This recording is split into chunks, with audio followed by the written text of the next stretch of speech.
Então nós temos aqui em 1 Crônicas, primeiro livro de Crônicas, capítulo 16, versículo 35, a palavra de Deus ela diz assim: E dizei, salva-nos, ó Deus, da nossa salvação, ajunta-nos e livra-nos das nações, para que rendamos graças ao teu santo nome e nos gloriemos no teu louvor. Queria que vocês guardassem essa expressão aqui.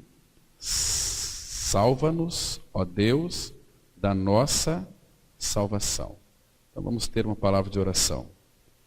Pai, muito obrigado por esse tempo que o Senhor nos proporciona de nos reunirmos debaixo do nome de teu amado Filho Jesus. Pai, nós queremos expressá-lo, queremos ouvir a tua voz, queremos que tu falas aos nossos corações de uma maneira que compreendamos. Por isso nos dá sabedoria para que nós possamos, ó Pai, compreender o que tu dizes na tua palavra. Abra os nossos ouvidos.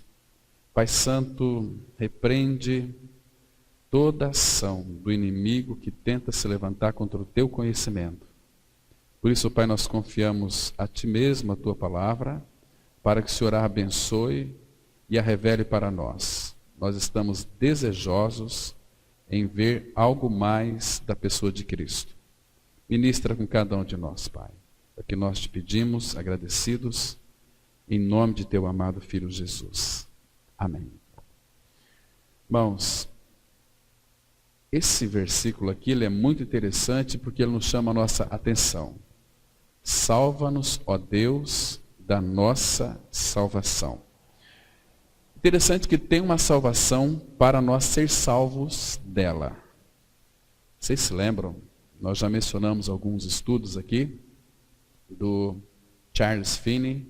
Foi um homem que trouxe para dentro das igrejas evangélicas uma doutrina chamada Aceita Jesus, ou uma maneira, ou um método, uma fórmula, um modelo, para que as pessoas então pudessem chegar a Cristo e ser salvos. Isso de fato não traz salvação para ninguém. Aceitar Jesus. Nós não temos condições de aceitar o Senhor Jesus. Por quê? E a gente vai explicar aqui a diferença entre receber a Jesus e aceitar a Jesus Cristo. Normalmente, o que tem se anunciado é que aceita Jesus, que você vai ser uma nova criatura, você vai ser salvo. Meus irmãos, mas nunca podemos nos esquecer de que Deus não tem nenhum compromisso com algo com que Ele não disse. Então nós temos a palavra dele, que é para nós, e claro que se nós não tivermos o interesse pelas Escrituras Sagradas, nós vamos perecer. Portanto, nós somos indesculpáveis, porque Deus colocou em nossas mãos a sua palavra. Então tudo isso é para nós. Então aqui tem um escrito de dívida que já foi pago. Aqui nós temos tantas promessas que o nosso Pai deixou para nós. Aqui nós temos uma obra que o Filho, o Senhor Jesus, fez por nós, que quitou a nossa dívida, que nos libertou do nosso pecado, porque Jesus Cristo, Ele é o Cordeiro de Deus que tira o pecado do mundo. Então, e a palavra também fala que Jesus morreu numa cruz para reunir o seu povo em um só corpo, que nós conhecemos como a sua igreja.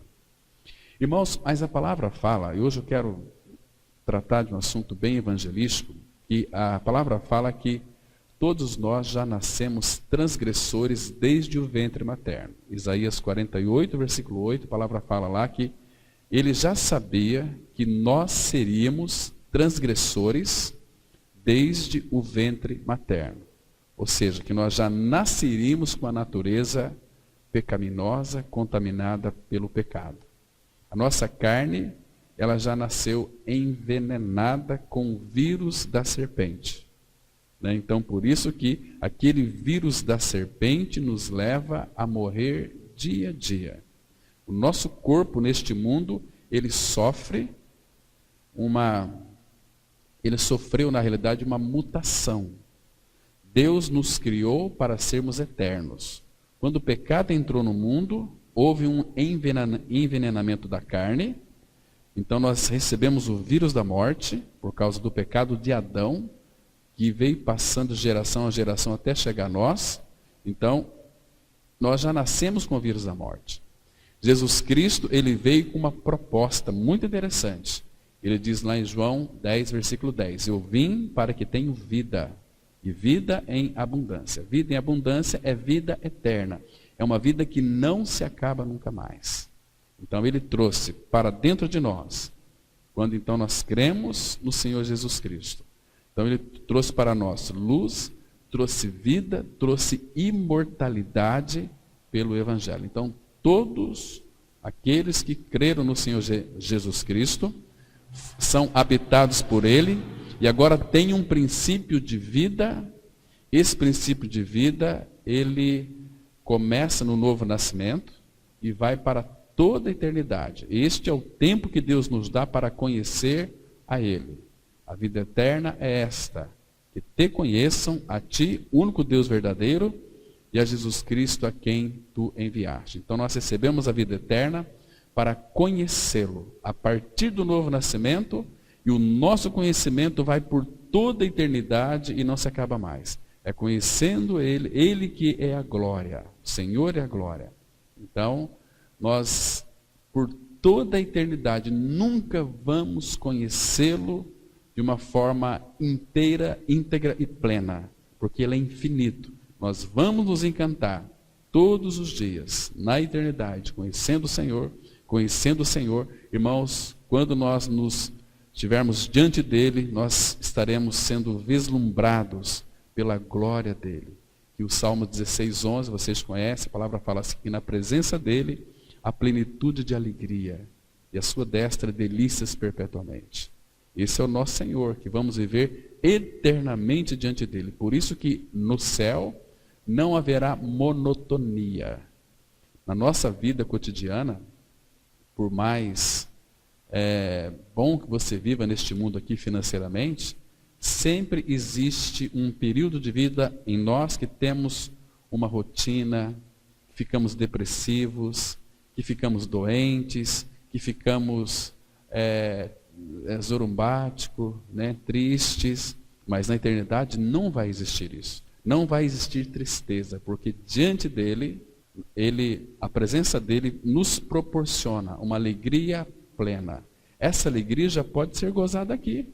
Quando nós então cremos no Senhor, Ele é a nossa alegria. Vocês se lembram quando foram anunciar o nascimento de Cristo para aqueles pastores?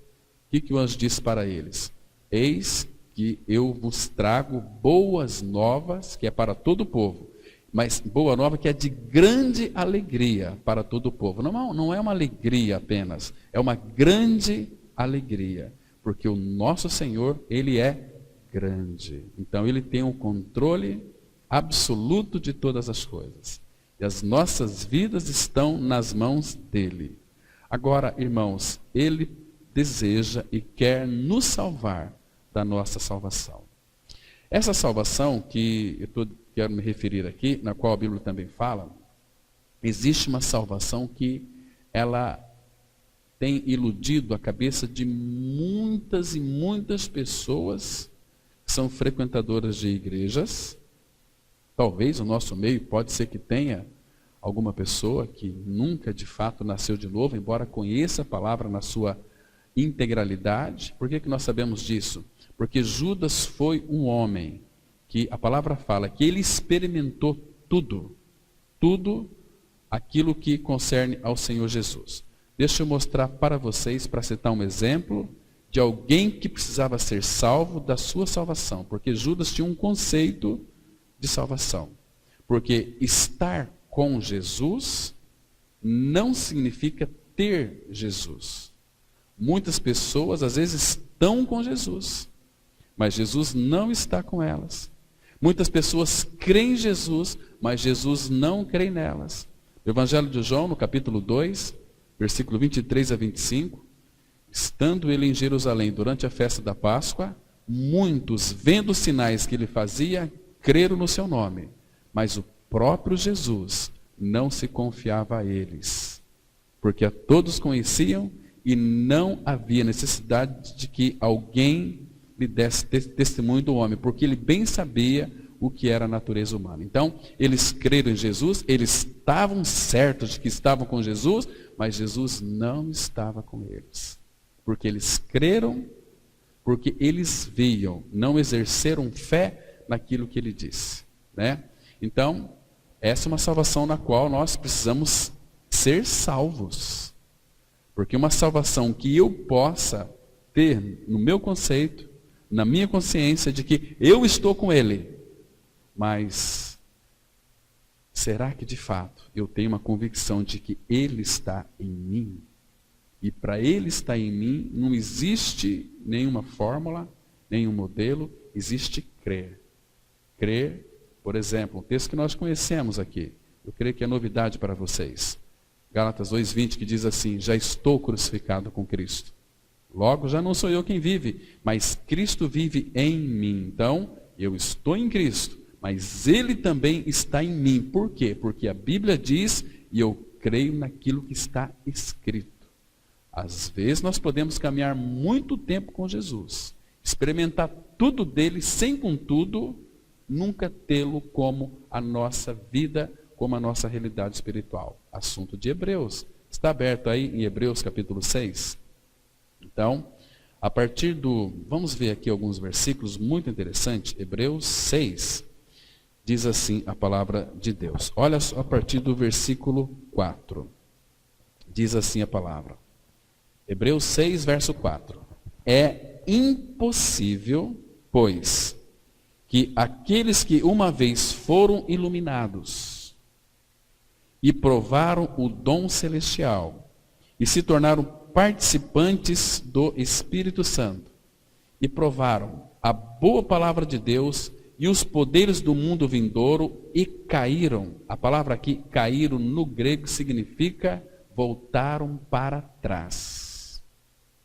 Sim, é impossível outra vez renová-los para arrependimento, visto que de novo estão crucificando para si mesmos o Filho de Deus e expondo a ignomínia, a desonra. Está percebendo aqui? Então tudo isso Judas, ele experimentou. Ele provou a boa palavra de Deus, os poderes do mundo vindouro, porque Jesus falava da glória, porque ele era a glória. Ele provou o dom celestial. O dom celestial, qual que é o dom celestial que Judas então provou? O próprio Senhor. Deus enviou o seu Filho para nós. Ele deu. Deus amou o mundo de tal maneira que deu. Deu é o dom de Deus para nós, é uma dádiva, é um presente, é o Filho que Ele deu para nós. Então Judas também, ele provou desse dom celestial. Diferente do apóstolo João. Dá um pulo aí em 1 João, capítulo 1. Primeira carta de João, capítulo 1. Muito diferente aqui de alguém que de fato absorveu não apenas os ensinamentos de Cristo, porque muitas vezes nós pensamos que a vida cristã se resume em ensinamentos, embora seja, mas uma pessoa pode ser ensinada e nunca experimentar em realidade espiritual uma vida de união com Cristo. Né?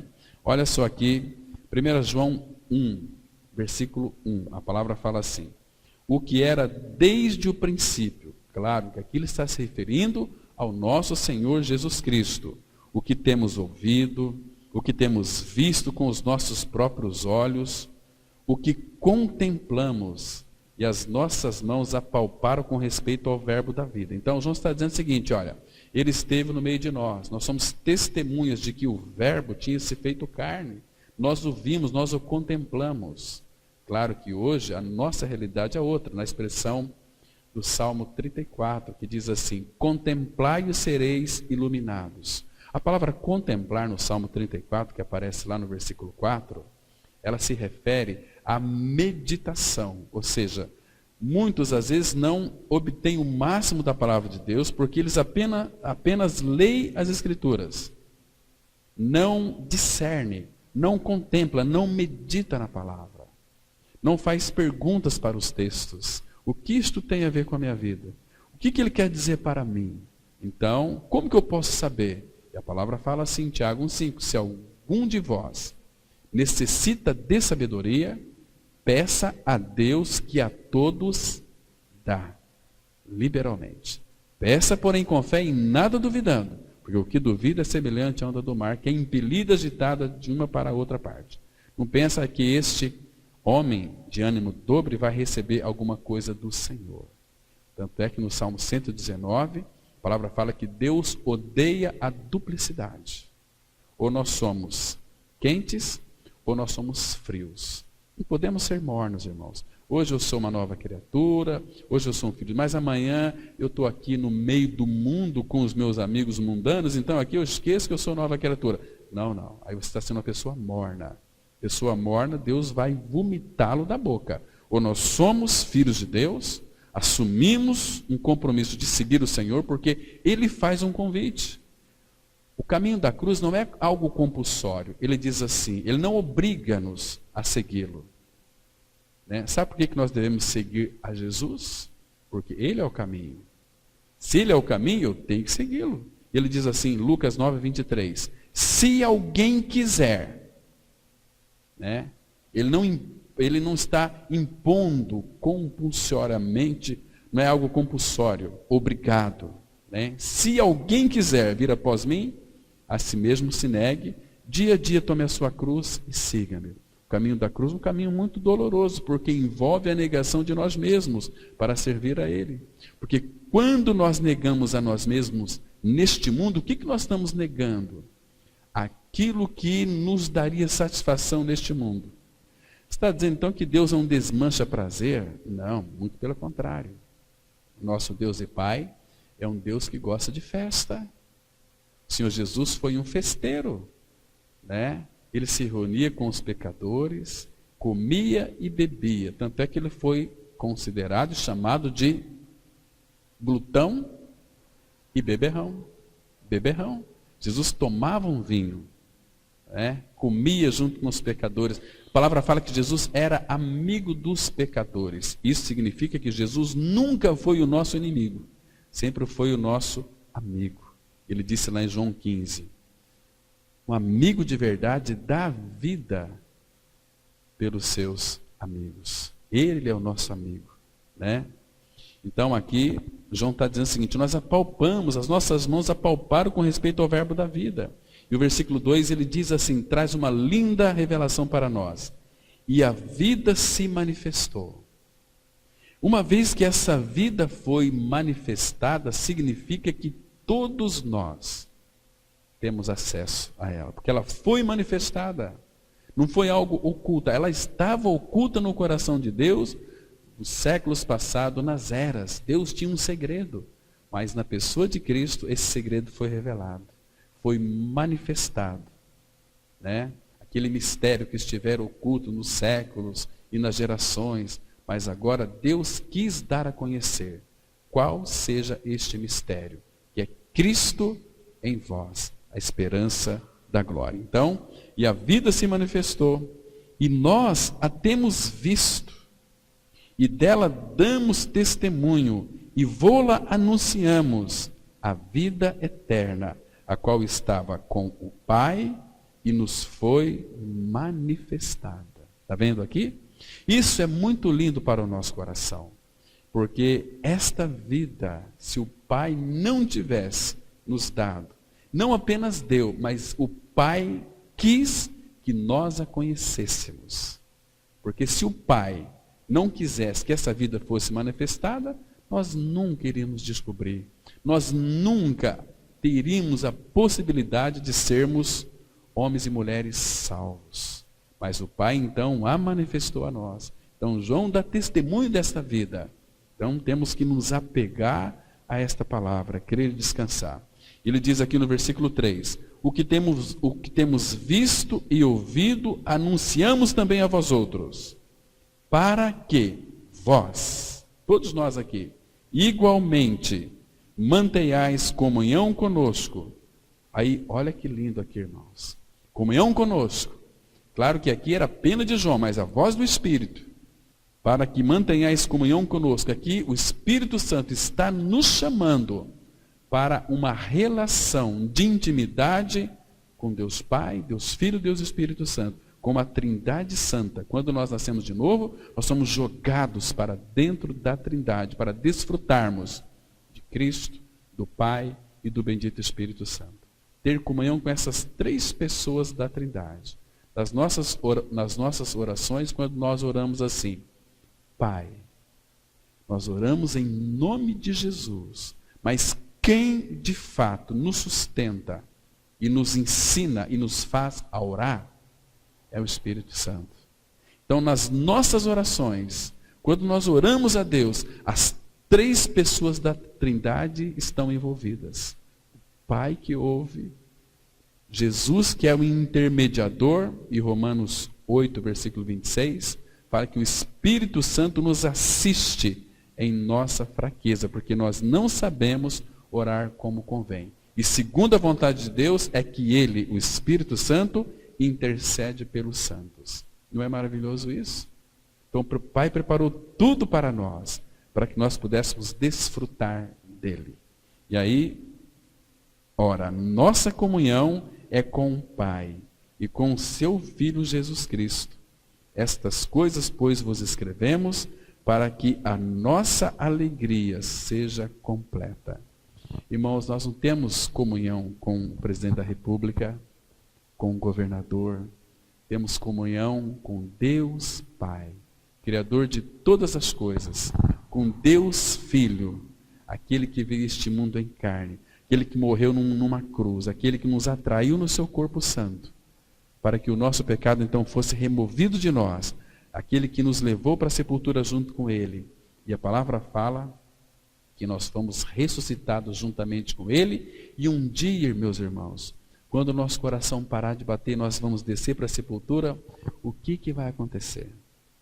O que vai acontecer conosco? Abra sua Bíblia em Romanos capítulo 8, versículo 11. A Bíblia aqui traz uma revelação muito linda, muito especial, que de fato alegra o nosso coração. Claro que esta é uma função do Espírito, porque quem trouxe Jesus dentre os mortos foi o Espírito do Pai, foi o Espírito Santo. Né?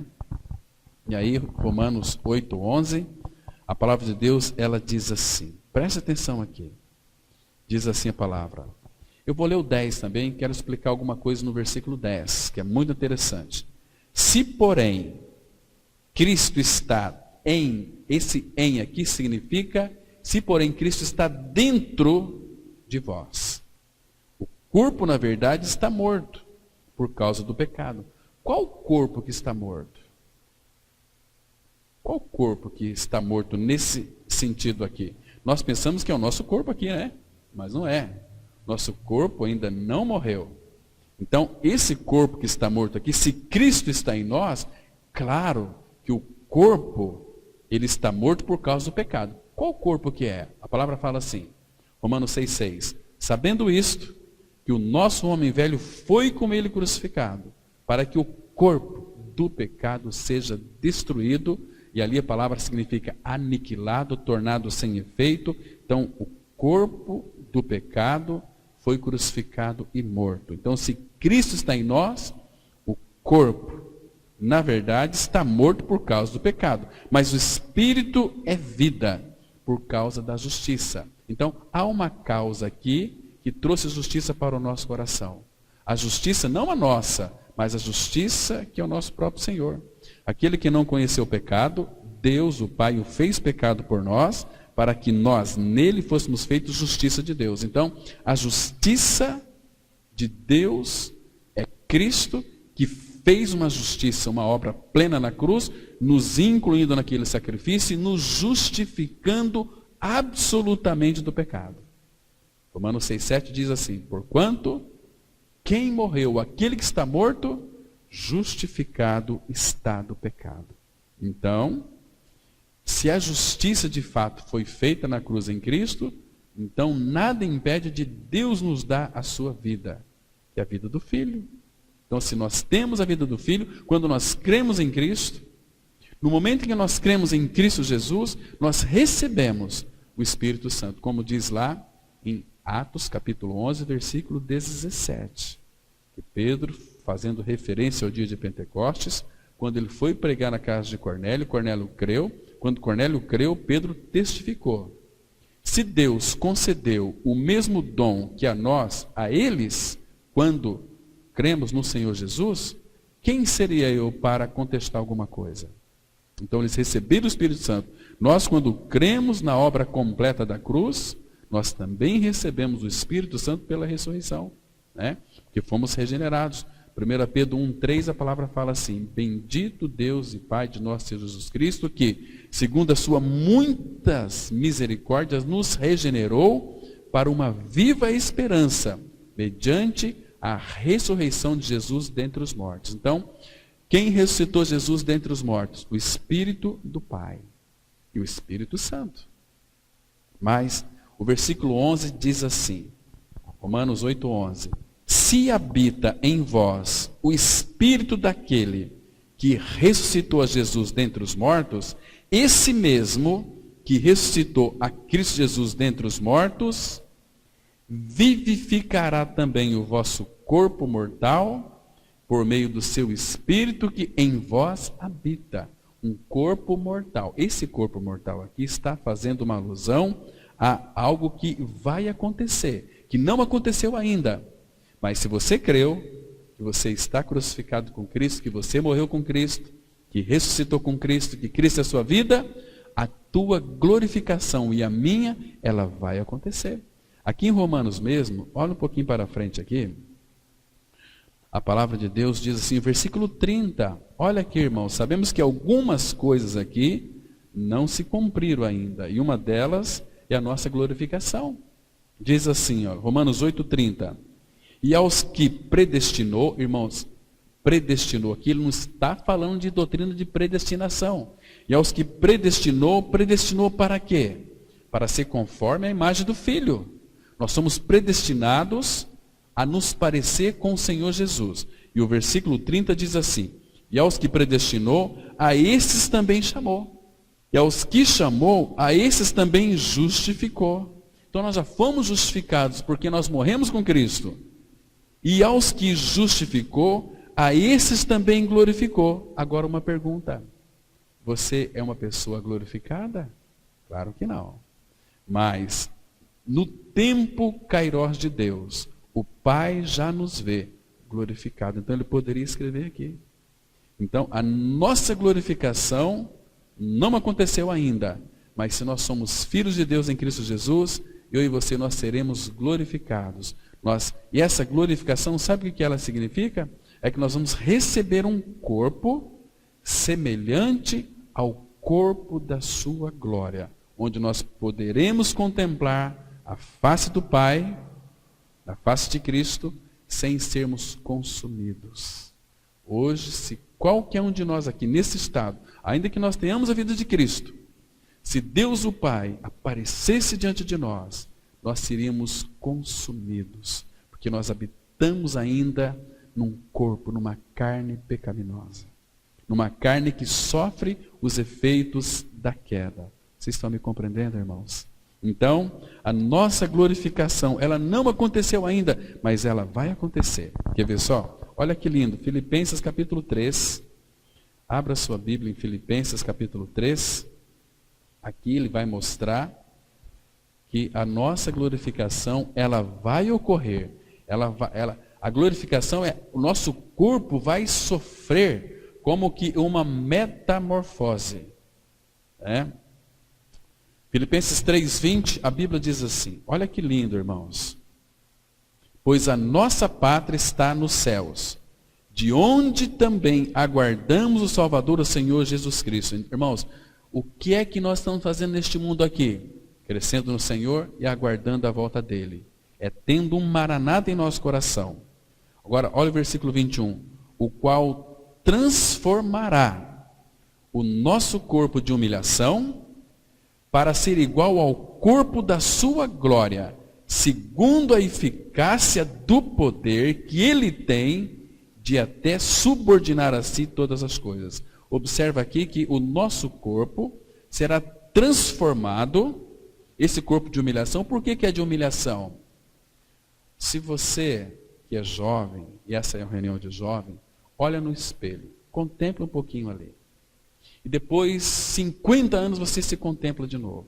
O teu corpo sofreu uma humilhação, criou rugas, começou ali a ter algumas dores, né, no joelho, nas costas, né, começa a ficar um pouco assim meio estranho, a tua mente raciocina, mas o teu corpo já não obedece, né? Você está envelhecendo, o teu corpo está sofrendo uma mudança, está envelhecendo, você está sendo humilhado, né? Essa é uma humilhação terrível, né? Você vai sendo como aquele artista de Hollywood, fez muito sucesso com mulheres, era um galã, mas ele chegou diante do espelho aos 77 anos, disse assim, puxa vida, começou a chorar, desespero, ficou depressivo. Eu que era um jovem, aí muito catado, muito bonito, muito desejado, e agora olha o meu estado, velho, borocochô. O que me resta mais nessa vida? Sem nenhuma esperança, sem ter de fato Cristo. O que resta para esse homem? Né? A não ser o fogo de enxofre, o inferno, que é a segunda morte. Porque nunca quis o Senhor Jesus. Viveu uma vida absolutamente voltada para si, para os seus desejos, para as suas vontades, para os seus interesses, mas nunca quis conhecer o Senhor da glória. Aquele que também morreu por ele, e lhe fez morrer no corpo dele, mas ele não quis isto. E muitos não querem, irmãos, muitos não querem. Então, esse corpo de humilhação que vai envelhecendo, Paulo vai dizer em uma outra carta, dizendo o seguinte, que este corpo corruptível, ele vai se corrompendo, né? Cada dia que passa, ele será revestido por um corpo incorruptível. Ou seja, o mortal vai ser absorvido pela vida. Isso é precioso. Então, ele transformará o nosso corpo de humilhação para ser igual ao corpo da sua glória.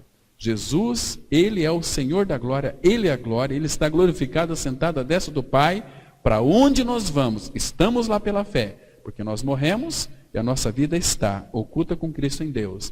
Mas é uma trajetória que nós estamos pelo caminho da cruz, vai removendo as nossas impurezas até nós alcançarmos a maturidade espiritual. E então vai haver no nosso coração uma palavra chamada Maranata. Irmãos, sabe quando que Jesus vai voltar para buscar a sua igreja? Somente quando eu e você somos igreja. Irmãos, nós somos a noiva do Cordeiro, a noiva de Cristo. Então, toda noiva, humanamente falando, ela deseja o seu noivo. Ela começa a fazer os preparativos para o casamento, ela quer saber qual vestido que ela vai vestir, né? Ela espera aquele grande dia para encontrar no altar o seu noivo. Irmãos, o Senhor Jesus, ele está aguardando a sua noiva há mais de 2000 anos. O problema é que nós, a noiva de Cristo, parece que nós não queremos que este casamento aconteça. Nós não estamos nos importando mais com este dia de casamento, porque ele já veio, ele já fez todas as coisas, preparou tudo e foi preparar lugar para nós, a nossa morada, que é nele mesmo. Mas, irmãos, nós, como noivo de Cristo, estamos tão distraídos dele. Outras coisas deste mundo têm ocupado o nosso lugar. Nós somos homens e mulheres adúlteros e adúlteras. E Tiago fala, infiéis e infiéis, não compreendeis que a amizade do mundo é inimiga contra Deus? Todo aquele que constitui-se amigo do mundo, todo aquele que se faz amigo do mundo, constitui-se inimigo de Deus. Então, Paulo diz lá em 2 Coríntios 11, verso 3, tem-vos preparado como uma noiva pura para o seu esposo que é Cristo. Então, quando nós de fato nos envolvermos com o Senhor da glória, quando nós então de fato desejarmos a Ele, porque o Espírito Santo quer, o Espírito Santo, aquele servo de Abraão, né, ele veio a nós para nos preparar para o casamento. O problema é que nós não queremos ir. Irmãos, será que nessa semana que se passou, queria que você meditasse nisso, Você tem desejado ou deseja a volta de Cristo? Irmãos, nós sabemos que o nosso país está passando por uma transição presidencial. Então, muitas pessoas estão aí deixando abertamente quem são os seus candidatos. Irmãos, a preocupação do povo brasileiro, do povo evangélico, infelizmente tem sido com relação às próximas eleições. E levantamos bandeira A, bandeira B, bandeira C. Mas esquece que Jesus está voltando. Esquece que o Senhor Jesus tem seus remanescentes que estão envolvidos com Ele. E se tocar a última trombeta? E se tocar a última trombeta, aquele zunido de vozes, e nós estivermos despreparados? Lucas 18 fala assim: se porventura o Filho do Homem voltar à terra, achará porventura fé na terra? Será que Ele vai achar fé no nosso coração para dizer: Senhor, que bom que Tu voltaste, eu estava ansioso por esse dia? Ou então nós vamos corar de vergonha, vamos correr, nós vamos desejar que os montes, que os pés de eucalipto, pé de goiaba, sei lá, caia sobre nós e nos mata. Talvez muitos se jogarão debaixo de caminhões para tentar se suicidar, porque vão ficar envergonhados com aquele vislumbre de glória, o Senhor da glória voltando para buscar a sua igreja. Qual deve ser a nossa atitude, irmãos? A nossa atitude hoje será que é: vem, Senhor Jesus? Irmãos, o dia que no nosso coração tiver este desejo pela volta de Cristo, o Espírito Santo, Ele já quer, Ele já deseja. Abra sua Bíblia, Apocalipse capítulo 22. Aqui, irmãos, é um texto muito lindo, muito precioso, que quando de fato nós, juntamente com o Espírito Santo, desejarmos a volta dele, ele vai vir nos buscar. Presta atenção aqui, no versículo 17, Apocalipse 22, verso 17. Olha o que as Escrituras, ela diz. Olha a voz, primeiro aqui, o Espírito e a noiva dizem: vem. Está vendo? Quando houver isso em nós, porque no Espírito Santo já há essa voz. Ele clama através de nós: Maranata. O Espírito e a noiva dizem: vem. Aquele que ouve, diga: vem. Aquele que tem sede, venha. E quem quiser, receba de graça a água da vida. É uma palavra que traz vida. Mas se o nosso coração não estiver envolvido com o nosso noivo, nós nunca vamos almejar ou desejar que ele venha. Eu não terminei minha faculdade ainda. Eu não me casei ainda. Eu tenho muitas coisas para fazer neste mundo ainda. Então eu não posso ir agora. Mas, irmãos, o Senhor Jesus, Ele vai voltar para aquele que o aguarda para a salvação. Não vai voltar para aqueles que não aguardam. E aqueles que o aguardam Ele para a salvação estão se preparando, estão crescendo no Senhor, estão prosseguindo para o alvo, para conquistar aquilo pelo qual foram conquistados. Então que o nosso coração possa ter diante do Senhor um Maranata. Vem, Senhor Jesus. E quando nós não desejamos que Ele venha, significa, irmãos, literalmente falando, que nós não o amamos. Abra lá, em Cântico, capítulo 8, Cântico de Salomão, capítulo 8. Vamos ver lá, irmãos, o último versículo. É um versículo aqui muito contundente, muito interessante. Cantares, capítulo 8. O último versículo. Olha que coisa mais preciosa. 8, versículo 14. Diz assim, então aqui é a voz da esposa, é a voz da noiva, né? Ela diz assim, olha, Cântico 8, verso 14. Vem depressa, amado meu. Só essa frase aqui já diz tudo. Por que ela diz para ele vir depressa? Porque ele é o amado dela. Então, se nós amamos o Senhor, esse vem depressa está expressando aqui um profundo desejo de que Ele volte. Um Maranata. Agora, se nós amamos o Senhor, vamos desejar que Ele volte. Último versículo, 1 Coríntios capítulo 16, versículo 22. Temos aqui outra declaração fundamental que nos chama a nossa atenção. Diz assim a palavra. Olha que texto contundente. 1 Coríntios capítulo 16, versículo 22.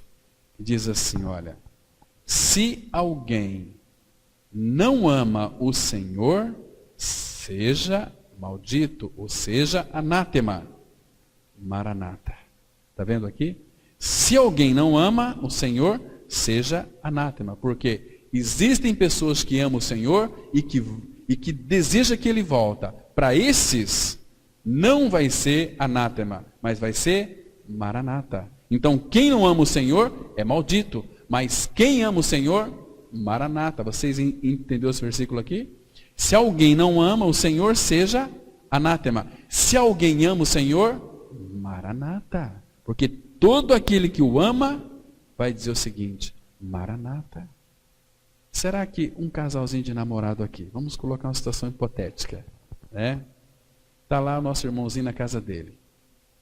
Será que a minha namorada vai vir hoje? Será que a minha noiva vai vir hoje? Se ele a ama, vai desejar que ela venha. Né? E vice-versa. Se ela ama ele, né, um casalzinho muito bonito, se ela ama ele, vai desejar que ele venha. Mas se ela não amar, tanto faz como tanto fez. Tem outras coisas aí mais interessantes para me fazer. Vai me trazer alegria. Mas se ama, não. Maranata. Senhor, por que você está demorando tanto para voltar?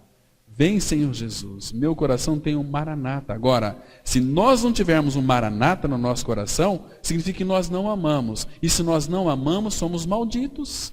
Porque Ele nos amou, fez tudo por nós, derramou no nosso coração o seu amor para a gente responder a Ele. Então, irmãos, qual é a nossa dificuldade em dizer o seguinte, Senhor Jesus, maranata.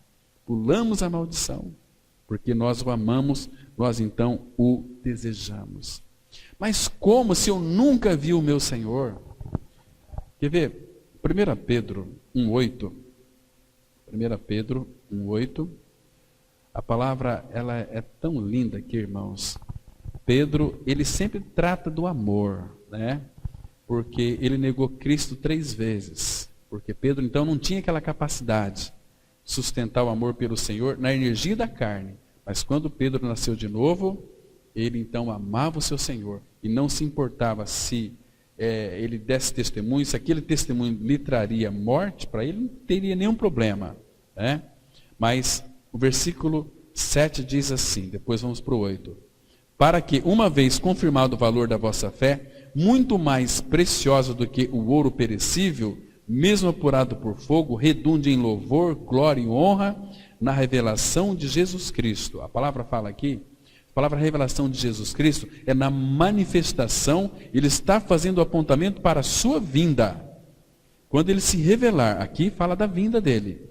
Versículo 8, a quem, Jesus, a quem, Cristo, a quem, não havendo visto, amais, no qual, não vendo agora, não vendo, mas vamos vê-lo, mas crendo, exultais com alegria indizível e cheia de glória. Está vendo? O que é uma alegria indizível? Que não dá para dizer, não dá para expressar, porque é uma alegria que só tem quem tem a própria alegria, que é o nosso Senhor Jesus Cristo. Irmãos, vocês se lembram, quando eu comecei aqui no início da reflexão, que existe uma diferença entre aceitar Jesus e receber a Cristo. A palavra aceitar, aqui num sentido muito passivo, uma pessoa espiritualmente morta, ela não tem condições de aceitar Cristo. Porque ele está morto espiritualmente. Agora, receber a Cristo, o que significa receber a Cristo? É o mesmo que crer. Lá no Evangelho de João 1,12, não precisa abrir, só vou citar aqui, a palavra fala assim, mas todos quantos o receberam, deu-lhes o poder de serem feitos filhos de Deus, a saber, aos que creem no seu nome. Receber Jesus é a mesma palavra que crer em Jesus. E crer significa, eu estou unido a Cristo. Estou unido a Cristo.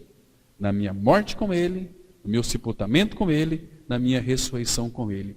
Este é o genuíno evangelho que liberta o pecador do seu pecado e lhe traz Cristo para dentro de si, para que ele então possa ser uma nova criatura. E assim, se alguém está em Cristo, é nova criatura. As coisas velhas já passaram, eis que tudo se fez novo. Temos um coração novo, este coração novo nos dá uma nova mentalidade. Nós pensamos de acordo com o mundo, ganhamos a vida de Cristo. A nossa mentalidade, ela é mudada de pensamento. Nós vamos pensar agora pensamentos de Deus. Vamos sonhar sonhos de Deus. Porque o nosso coração foi trocado. Nós temos dentro de nós uma natureza divina. A natureza de Cristo. Você e eu, que cremos no Senhor, somos filhos do Pai eterno. Porque nós temos vida agora. Não uma imitação de cristianismo. A diferença é muito grande, irmãos. De nós sermos povo evangélico ou então sermos filhos de Deus. Vede que grande amor nos tem concedido o Pai, a ponto de sermos chamados filhos de Deus. E de fato somos filhos de Deus. Amém? Vamos ter uma palavra de oração. Maravilhoso Pai, diante do Senhor nós nos prostramos para te agradecer, porque o Senhor tem falado conosco. Obrigado, Pai, por nos dar a revelação de Cristo. Obrigado, Pai, porque Cristo vive em nós. E obrigado, meu Pai, porque pelo trabalho da cruz, pelo Espírito bendito do Senhor e pelas circunstâncias, pela palavra, o Filho amado tem sido formado em nós. Oh, meu Pai, nós entregamos, ó Pai, esse tempo que passamos aqui, a Tua palavra que foi ministrada, para que ela caia em solo receptível, em corações que amem o Senhor, que sejam firmados no Senhor. Faça isso com cada um desses jovens que estão aqui nessa noite. Faça isso em nossas vidas, meu Pai, e na vida daqueles que estão nos assistindo também. Em nome de Cristo nós oramos. Amém.